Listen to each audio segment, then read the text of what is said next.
أعوذ بالله من الشيطان اللعين الرجيم بسم الله الرحمن الرحيم إن الله وملائكته يصلون على النبي يا أيها الذين آمنوا صلوا عليه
يعطيني بمصابيبكم أفضل ما يعطي مصابا بمصيبته مصيبة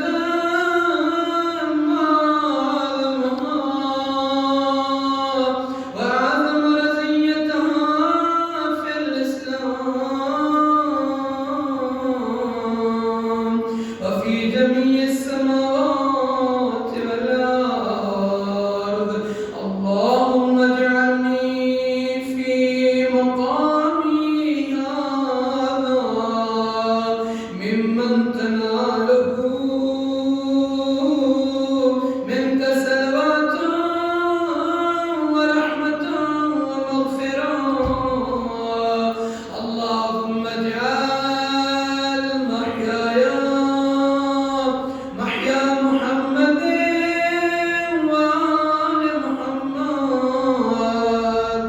ومماتي ممات محمد وآل محمد. اللهم إن هذا يوم تبركت به بنو أمية وابن آكلة الأكباد اللعين ابن اللعين على لسانك ولسان نبيك صلى الله عليه وآله. اللهم لعن أبا سفيان ومعاوية ويزيد بن معاوية عليه منك لعنة أبد العابدين. وهذا يوم فرحت به آل زياد وآل مروان بقتلهما الحسين عليه السلام صلوات الله عليه. اللهم فضاعف عليهم اللعن منك والعذاب الأليم. اللهم إني أتقرب إليك في هذا اليوم وفي هذا اليوم أيام حياتي بالبراءة منهم واللعنة عليهم وبالموالاة لنبيك وآل نبيك عليه وعليهم السلام. اللهم لعن أقل ظالم ظلم حق محمد وآل محمد وآخر تابع له على ذلك. اللهم لعن الإصابة التي جاهدت الحسين والشائعات والبايات وتابت على قتله. اللهم لعنهم جميعا. السلام عليك يا أبا عبد الله وعلى الأرواح التي حلت بفنائك. عليك مني سلام الله أبدا ما بقيت وبقي الليل والنهار ولا جعله الله آخر العهد مني لزيارتكم. السلام على الحسين وعلى علي بن الحسين وعلى أولاد الحسين وعلى أصحاب الحسين. اللهم خص أنت أقبل ظالم باللعن مني وابدأ به أولا ثم لعن الثاني والثالث والرابع. اللهم لعن يزيد